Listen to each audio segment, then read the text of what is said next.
নমস্কার, আপনারা দেখছেন জেলার ১ number online TV channel Birbhum RC TV. আপনাদের সঙ্গে আমি শুভাশিস। শুরু করছি আজকের সংবাদ। বিস্তারিত সংবাদে যাবার আগে দেখে নেব সংবাদ শিরোনাম। অবৈধ বালি পাচার রুখল দুবরাজপুর থানার পুলিশ।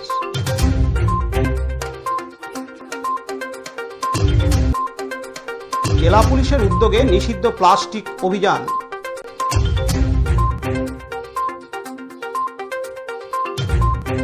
বোলপুর সংলগ্ন এলাকায় তৃণমূল নেতার বাড়িতে বোমাবাজি।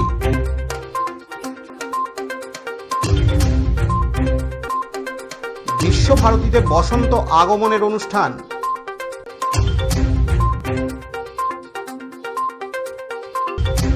তৃণমূলের ভোট প্রচার দুবরাজপুর শহর তৃণমূল কংগ্রেসের।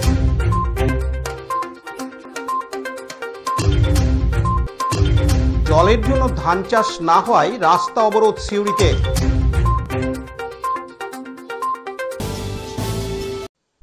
আবারও অবৈধ বালি পাচার রুখল দুবরাজপুর থানার পুলিশ। আজ 5টি অবৈধ বালি বোঝাই ট্রাক্টর আটক করল দুবরাজপুর থানার পুলিশ। দুবরাজপুরের বিভিন্ন এলাকা থেকে ট্রাক্টরগুলি আটক করা হয়। পুলিশ দেখে ট্রাক্টর ছেড়ে পালিয়ে যায় পাচারকারীরা। পুলিশ সূত্রে জানা গেছে, দুবরাজপুরের লোবা এলাকায় অজয় নদ থেকে অবৈধভাবে বালি তুলে নিয়ে আসছিল পাচারকারীরা। বালি পাচার রুখতে সদা সচেষ্ট রয়েছে দুবরাজপুর থানার পুলিশ। লালটু মুখার্জির report, Birbhum RC TV, Dubrajpur. এখন বিজ্ঞাপন বিরতি, ফিরে আসছি বিরতির পর। আরসি স্টাইল স্কুল ড্রেস এর বিপুল সম্ভার ও সামগ্রী একই ছাদের নিচে। এখানে যে কোনো স্কুল, কলেজ, বেসরকারি শিক্ষা প্রতিষ্ঠান, সিকিউরিটি গার্ড, কেটারিং এর ইউনিফর্মও তৈরি করা হয়। এখানে প্যান্ট, শার্ট, স্কার্ট, জুতো, মোজা, সোয়েটার, ব্লেজার, টুপি, বেল্ট, টাই, জলের বোতল, টিফিন বক্স ও অন্যান্য ইউনিফর্ম সেলাই ও সাপ্লাই করা হয়। এখানে নামি দামি কোম্পানির প্যান্ট, শার্ট, পাঞ্জাবি, পাজামার পিস ও থান কাপড় পাওয়া যায়, যেমন বিমল, রেমন্ডস, ডোনিয়ার, কেলভিন। এখানে গিফট আইটেম, আধুনিক ডিজাইনের কার্পেট, ডাইনিং কভার, পাপোশ, পর্দা ইত্যাদি পাওয়া যায়। বিশেষ প্রস্তাব, প্যান্ট, শার্ট, ব্লাউজ, চুড়িদার, সেলাই ও ফলস পার করা হয়। যোগাযোগ করুন 9883752306। ঠিকানা দুবরাজপুর ফ্যাশন এক্সপ্রেসের পাশে। ফিরে এলাম বিরতির পর। বীরভূম জেলা পুলিশ সুপারের নির্দেশে ডিস্ট্রিক্ট এনফোর্সমেন্ট ব্রাঞ্চ সিউড়ি শহরের বিভিন্ন মুদিখানা থেকে শুরু করে ফল বাজারে অভিযান চালিয়ে 75 মাইক্রনের বেশি নিষিদ্ধ প্লাস্টিক ক্যারি ব্যাগ উদ্ধার করল। এর পাশাপাশি শহরের বিভিন্ন দোকানগুলিতে অভিযান চালিয়ে সতর্ক করলেন প্রশাসনের আধিকারিকরা। সিউড়ির এলাকার মুদিখানা দোকানগুলি থেকে বেশ কয়েকটি দোকান থেকে অতিরিক্ত নিষিদ্ধ ক্যারি ব্যাগ বাজেয়াপ্ত করে নিয়ে গেলেন ডিস্ট্রিক্ট এনফোর্সমেন্ট ব্রাঞ্চের আধিকারিকরা। সকাল থেকে শহরের নিষিদ্ধ প্লাস্টিক ক্যারি ব্যাগের ব্যবহার না করার বার্তা দিলেন এবং সতর্ক করলেন পুলিশ আধিকারিকদের প্রতিনিধি। মূলত আমাদের এসপি সাহেব এবং আমাদের ডিএসপি ডিবির নির্দেশ মতো আমরা ওই প্লাস্টিক অভিযানে নেমেছি। কত মাইক্রনের নিচে? ওটা 75 মাইক্রনের নিচে। 75 মাইক্রো উপরে হলে সেটা ঠিক আছে, এটা সরকারের নির্দেশিকা আছে, এসওপি অনুযায়ী বলা আছে আমাদের। আমরা প্রথমে সবাইকে অ্যাওয়ার করছি, পরে কিন্তু এটা লিগ্যাল অ্যাকশন নেওয়া হবে। আমাদের এটা সুপিরিয়রদের নির্দেশ আছে। এর আগেও তো এরকম হয়েছে, মানুষ এটা সতর্ক করেছি, ব্যবসাদারদের সতর্ক করেছি, কিন্তু তারপরেও দেখছি ইউজ হচ্ছে। এগুলো আমাদের সমাজের পক্ষে বা পরিবেশের পক্ষে ক্ষতি করছে। ফাইন টাইন কিছু করা হচ্ছে? ফাইন টাইন এখন কিছু হয়নি, সেরকম ব্যাপকভাবে কারো কাছে পাওয়া যায়নি, বাট কনফার্ম কিছু পাওয়া গেছে। এই যে এইটুকু পাওয়া গেছে এখন অবধি। আমরা আরও রেড করছি, দোকান ভিজিট করছি। মূলত যারা প্লাস্টিকের সোর্স, সেগুলোকে আমরা ধরার চেষ্টা করছি। কি নাম আপনার? আমার নাম বিপদ মণ্ডল, আমি হচ্ছি পুলিশ ডি। আজকে কোন জায়গাগুলোতে ইয়ে করা হলো? আজকে মূলত 3 বাজার আর বাস স্ট্যান্ড। পার্থ দাসের রিপোর্ট, বীরভূম আরসি টিভি, সিউড়ি। এখন বিজ্ঞাপন বিরতি, ফিরে আসছি বিরতির পর। দুবরাজপুর শ্রী শ্রী রামকৃষ্ণ আশ্রম পরিচালিত অভেদানন্দ সেবামঙ্গল হাসপাতাল বীরভূম জেলার বুকে একটি অন্যতম সেরা চক্ষু হাসপাতাল। এখানে প্রত্যেক দিন স্বল্প মূল্যে অত্যাধুনিক যন্ত্রপাতির সাহায্যে অভিজ্ঞ চক্ষু বিশেষজ্ঞের দ্বারা চক্ষু পরীক্ষা ও চক্ষু ছানি অপারেশন, পেকো মাইক্রো সার্জারি করা হয়। এছাড়াও এই হাসপাতালে অতি স্বল্প মূল্যে যাবতীয় পরীক্ষা নিরীক্ষা যেমন রক্তের সমস্ত রকম পরীক্ষা, ইসিজি, ইউএসজি, থাইরয়েড পরীক্ষা করা হয়। এখানে অতি স্বল্প মূল্যে চশমাও তৈরি করা হয়। এছাড়াও এখানে প্রত্যেক দিন বিনামূল্যে অন্যান্য রোগেরও চিকিৎসা করা হয়। আমাদের আদর্শ শিব জ্ঞানে চিত সেবা। যোগাযোগের নম্বর 9382571046 অথবা 9564554959 অথবা 7407405155। ঠিকানা অভেদানন্দ সেবামঙ্গল হাসপাতাল, ওয়ার্ড নম্বর 4, দুবরাজপুর, বীরভূম। ফিরে এলাম বিরতির পর। বোলপুরের লায়েক বাজারে তৃণমূল নেতার বাড়ি লক্ষ্য করে বোমাবাজির অভিযোগ উঠল। কঙ্কালীতলা পঞ্চায়েতের তৃণমূলের কনভেনার আলেফ শেখের গ্যারেজের চালে বোমা ছড়ে দুষ্কৃতীরা, এমনটাই অভিযোগ ওই তৃণমূল নেতার। তিনি কাজল শেখের অনুগামী বলেই পরিচিত।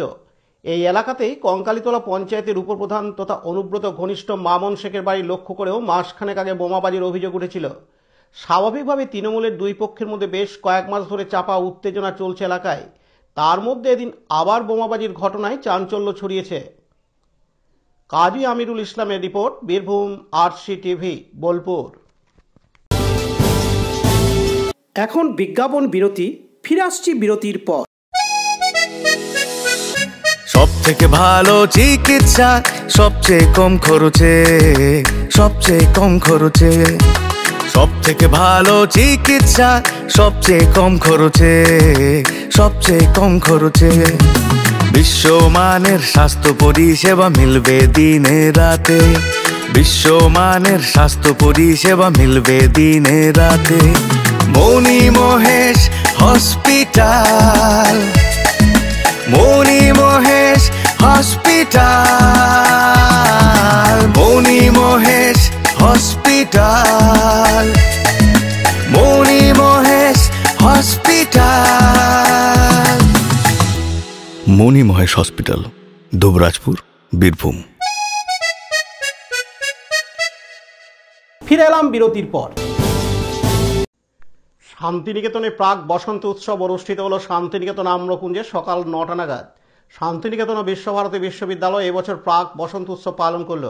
আগামী মার্চ মাসের 11 তারিখে অনুষ্ঠিত বসন্ত উৎসবের আগে ছাত্রছাত্রীদের নাচ ও গানের মাধ্যমে উজ্জীবিত করা হয় এই উৎসবে। বিশেষভাবে এবছর প্রাক বসন্ত উৎসবটি এক নতুন আঙ্গিকে এবং নতুন রূপে উদযাপন করা হয়। উৎসবে উপস্থিত ছিলেন স্থানীয় মানুষজন, আশ্রমিক অধ্যাপক এবং বিশ্বভারতী কর্তৃপক্ষ। শান্তিনিকেতনের প্রাক বসন্ত উৎসবটি এক নৃতাত্ত্বিক সাংস্কৃতিক মিলনমেলা হয়ে উঠেছে, যা সকলের হৃদয়ে বসন্তের আগমন বার্তা পৌঁছে দেয়। পাশাপাশি আজ কচিকাঁচা থেকে শুরু করে মেতে ওঠে এই বসন্ত আহ্বানে। খোলদার খোল গানের তালে তালে কচিকাঁচা খুদে শিল্পীরা মেতে উঠল আজ এই বসন্ত আহ্বান অনুষ্ঠানে। জানা গেছে চলতি বছরে বসন্ত উৎসব হচ্ছে না শান্তিনিকেতনে, বিশ্বভারতী বিশ্ববিদ্যালয়, তাই তার আগেই বসন্তকে আহ্বান জানিয়ে হয়ে গেল আম্রকুঞ্জে প্রাক বসন্ত উৎসব বসন্ত আহ্বান অনুষ্ঠানে। কাজী আমিরুল ইসলামের report, Birbhum RC TV, Santiniketan. এখন বিজ্ঞাপন বিরতি, ফিরে আসছি বিরতির পর। এখন বিজ্ঞাপন বিরতি, ফিরে আসছি বিরতির পর। দুবরাজপুর শ্রী শ্রী রামকৃষ্ণ আশ্রম পরিচালিত অভেদানন্দ সেবামঙ্গল হাসপাতাল বীরভূম জেলার বুকে একটি অন্যতম সেরা চক্ষু হাসপাতাল। এখানে প্রত্যেক দিন স্বল্প মূল্যে অত্যাধুনিক যন্ত্রপাতির সাহায্যে অভিজ্ঞ চক্ষু বিশেষজ্ঞের দ্বারা চক্ষু পরীক্ষা ও চক্ষু ছানি অপারেশন, পেকো মাইক্রো সার্জারি করা হয়। এছাড়াও এই হাসপাতালে অতি স্বল্প মূল্যে যাবতীয় পরীক্ষা নিরীক্ষা যেমন রক্তের সমস্ত রকম পরীক্ষা, ইসিজি, ইউএসজি, থাইরয়েড পরীক্ষা করা হয়। এখানে অতি স্বল্প মূল্যে চশমাও তৈরি করা হয়। এছাড়াও এখানে প্রত্যেক দিন বিনামূল্যে অন্যান্য রোগেরও চিকিৎসা করা হয়। আমাদের আদর্শ শিব জ্ঞানে চিত সেবা। যোগাযোগের নম্বর 9382571046 9562571046 অথবা 9564554959 অথবা 7407405155। ঠিকানা অভেদানন্দ সেবামঙ্গল হাসপাতাল, ওয়ার্ড নম্বর 4, দুবরাজপুর, বীরভূম। ফিরে এলাম বিরতির পর। বিধানসভা ভোট আর বেশি দেরি নেই। আসন্ন এই বিধানসভা ভোটের কথা মাথায় রেখেই দুবরাজপুর পৌরসভার 3 নম্বর ওয়ার্ড থেকে প্রচার শুরু করল শহর তৃণমূল কংগ্রেস। এমনিতেই গত বিধানসভা ভোটে দুবরাজপুর বিধানসভা জয়লাভ করেছিল বিজেপি। এই ওয়ার্ড থেকেই গত বিধানসভা লোকসভা ভোটে দুবরাজপুর পৌরসভার সবচেয়ে বেশি লিড পেয়েছিল বিজেপি। সেই কারণেই এই ওয়ার্ড থেকেই বিধানসভা ভোটের প্রচার শুরু করল শহর তৃণমূল। যে কোনো প্রকারেই জিততে মরিয়া শাসক দল, আর সেই কারণেই ছোট ছোট সভা বা মিটিং করে মানুষের কাছ পর্যন্ত পৌঁছানোর চেষ্টা করছে শাসক দল তৃণমূল কংগ্রেস। রবিবার রাত্রে দুবরাজপুর পৌরসভার 3 নম্বর ওয়ার্ডের 3টি পাড়ার মানুষদের নিয়ে নির্বাচনী মিটিং করল তৃণমূল কংগ্রেস। সাধারণ মানুষের কাছে তৃণমূলের বিভিন্ন জনমুখী প্রকল্প তুলে ধরার পাশাপাশি কটাক্ষ করেন বিজেপিকে। এই মিটিংয়ে উপস্থিত ছিলেন দুবরাজপুর শহর তৃণমূল কংগ্রেস সভাপতি স্বরূপ আচার্য, সহ সভাপতি অরিন্দম চ্যাটার্জি, দুবরাজপুর পৌরসভার চেয়ারম্যান পীযূষ পাণ্ডে, কাউন্সিলর সোনামণি বাগতি, প্রাক্তন কাউন্সিলর অজিত সিংহ সহ আরও অনেকে। বক্তব্য রাখতে গিয়ে দুবরাজপুর পৌরসভার চেয়ারম্যান পীযূষ পাণ্ডে বলেন, 13 নম্বর ওয়ার্ড থেকে কিছু বাড়ি কেটে আমি এলাকার মানুষের বাড়ি দেব। এই বাগতিপাড়া এলাকায় কাঁচা বাড়ি রাখবো না, শুধুমাত্র আপনাদের নিজেদের জায়গার কাগজপত্র ঠিক রাখবেন। কাগজপত্র ঠিক রাখলে আমি নতুন যে অ্যালটমেন্ট আসবে এই সালে, তখন আমি করে দেব। দুবরাজপুর শহর তৃণমূল সভাপতি স্বরূপ আচার্য মঞ্চে বক্তব্য রাখতে গিয়ে বলেন, 26-এ মুখ্যমন্ত্রী মমতা বন্দ্যোপাধ্যায় হবেন, কেউ আটকাতে পারবে না। পশ্চিমবঙ্গের মুখ্যমন্ত্রী মমতা বন্দ্যোপাধ্যায় থাকবেন। একটা কথা মাথায় রাখবেন, মমতা বন্দ্যোপাধ্যায়কে সরিয়ে দেওয়ার ক্ষমতা কিন্তু এই মুহূর্তে পশ্চিমবঙ্গে কেউ নাই। মমতা বন্দ্যোপাধ্যায়কে সরাবার ক্ষমতা কারও নাই। এ মমতা বন্দ্যোপাধ্যায়কে সরাতে পারবেন না বিজেপি কর্মীরা। আমরা একবার ক্ষতি করেছি বিজেপির এমএলএকে, এখান থেকে জিতিয়ে বিজেপির এমএলএকে আর দেখতে পান আপনারা? আমার বাড়ি এই বর্ষাকালে যখন শ্রাবণ ভাদ্র আশ্বিন মাস আসতো, কত খাদ্য অভাব, মানুষ দুবেলা দুমুঠো খেতে পেত না, চালের অভাব ছিল, এক বেলা খেয়ে দিন পাস করতে হতো। মমতা ব্যানার্জি আসার পর আজ খাদ্য, আজ চাল গম অনেকে ফিরতে পারছে, কেউ 2 টাকা কেজিতে চাল। মানুষ রয়েছে, কোনোদিন কোনো সরকার করেছে, কেউ করেনি, মমতা ব্যানার্জি করেছে। আবার দেখুন চিকিৎসার দিকে, আগে আমাদেরকে অসুস্থ হলে আমরা মানসার হসপিটালে যেতাম, মানসারে না হলে শিউরিতে যদি না হতো কেউ মারা যেত, কেউ বাড়িতে অসুস্থ হয়ে পড়ে থাকতো। কিন্তু আজকে দেখুন শিউরিতে সুপার স্পেশালিটি হাসপাতাল হয়েছে, সেখানে ডায়ালিসিস হয়, ইউএসজি হয়, সিটি স্ক্যান হয়, বড় বড় চিকিৎসা হচ্ছে। ওয়ার্ডে ওয়ার্ডে সুস্বাস্থ্য কেন্দ্র হয়েছে, সেখানে ডাক্তাররা রয়েছে, ওষুধ দেওয়া হচ্ছে প্রতিদিন।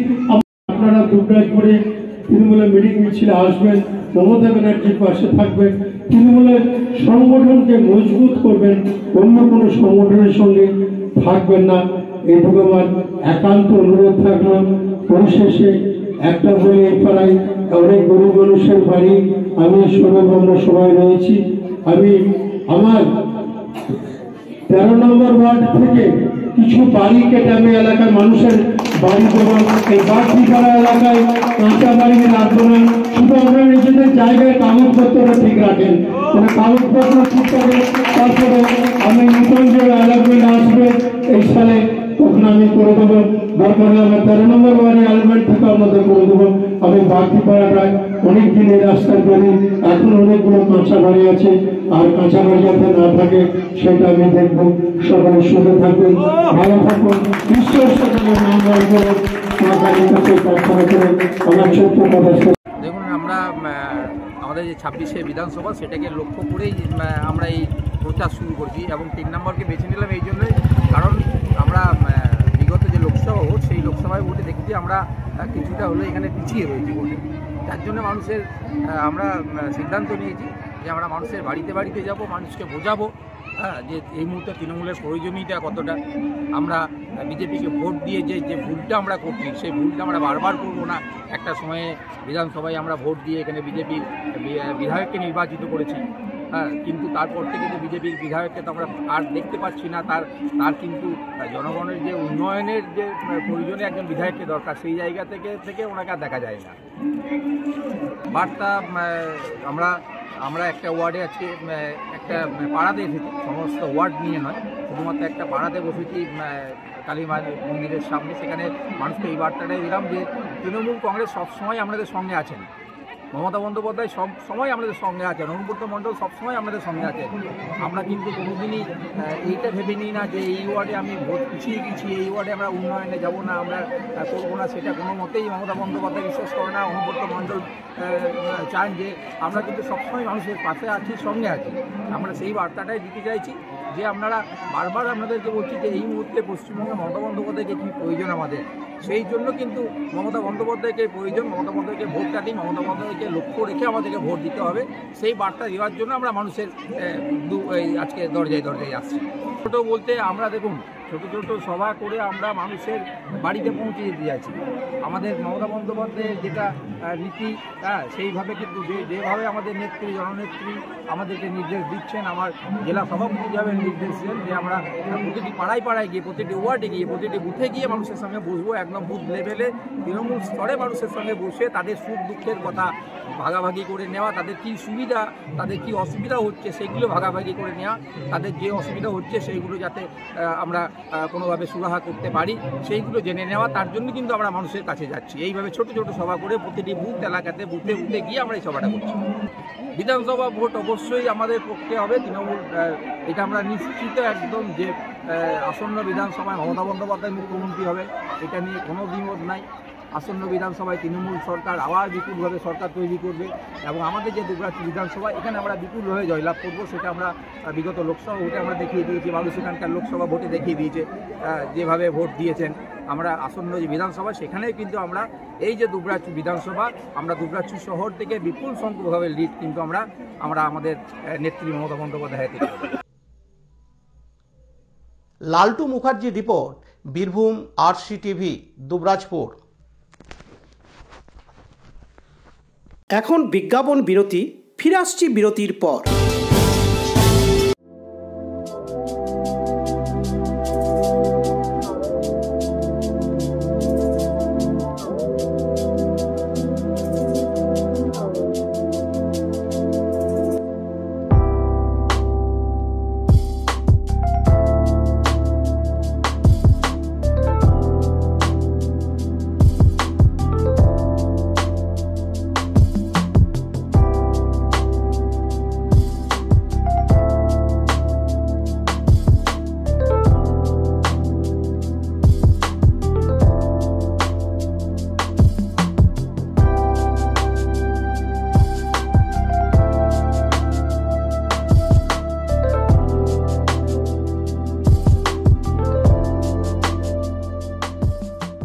ফিরে এলাম বিরতির পর।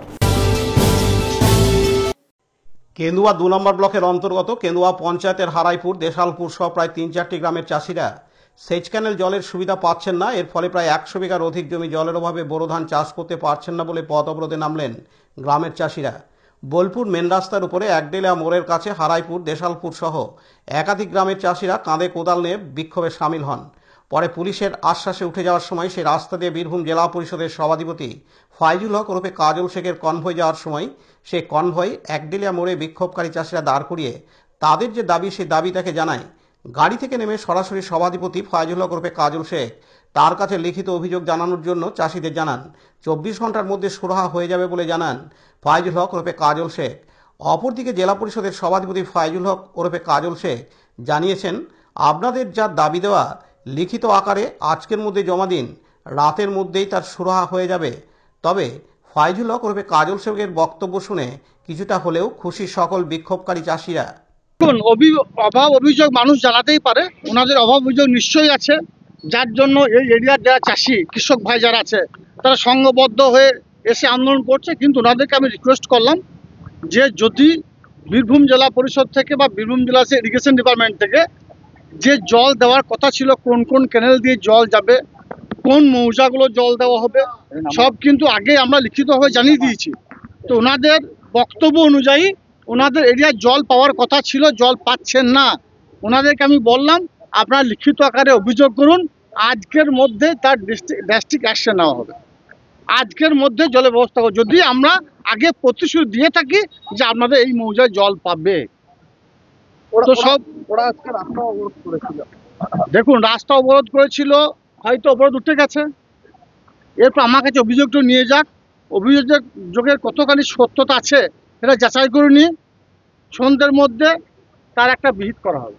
ওরা বলছে যে একটা বাঁধ দিয়ে দেওয়া হয়েছে কিছু, ওনাদের যে অভিযোগই থাকুক না কেন লিখিত অভিযোগ দেন, এখন লিখিত আকারে দেন, লিখিত আকারে দেন। যদি আমরা বিগত দিনে কোন কোন মৌজায় জল দেওয়া হবে আমি আমার ফেসবুক পেজে পোস্ট করেছিলাম, সারা বীরভূম তথা মুর্শিদাবাদের মানুষরা জানেন, ওনারাও জানেন।